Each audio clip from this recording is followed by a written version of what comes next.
कारमधून एक धक्कादायक घटना समोर आली आहे।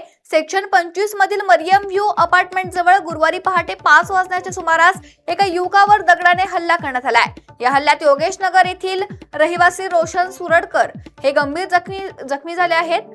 जखमी रोशन यांना कुटुंबियांनी तातडीने मध्यवर्ती रुग्णालयात दाखल केलं, मात्र प्रकृती चिंताजनक असताना त्यांना पुढील उपचारासाठी मुंबईतील केम रुग्णालयात हलवण्यात आलंय। गुप्त माहितीच्या आधारे पोलिसांनी आरोपी राजन गुप्ता याला त्याच्या घरातून अटक केली आहे।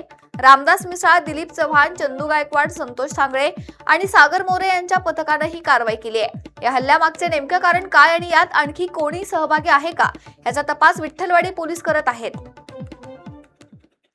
दिनांक 27/8/2026 रोजी सकाळी 5 वाजताच्या दरम्यान रोशन सुराडकर वय 23 वर्ष याची राजन गुप्ता या आरोपीसोबत जुन्या भांडणावरून वाद झाला आणि त्यामध्ये आरोपी राजन गुप्ता याने सेक्शन 25 येथे दगडाने त्याच्या चेहऱ्यावर आणि डोक्यावर मारून त्याला गंभीर जखमी केलेले आहे आणि सदरचा रोशन सुरडकर जो आहे तो त्यांना सध्या केएम हॉस्पिटल येथे उपचारकामी भरती करण्यात आलेले आहे। त्याचबरोबर सदर घटनेच्या अनुषंगाने आम्ही सेक्शन 109(1) प्रमाणे गुन्हा दाखल केलेला आहे। त्याचबरोबर यातील आरोपी जो आहे राजन गुप्ता यास आमचे क्राईम पीआय त्याचबरोबर एएसआय मिसाळ आणि डीबी टीम यांनी लगेच 4 तासामध्ये ताब्यात घेतलेले असून पुढील अटकेची कारवाई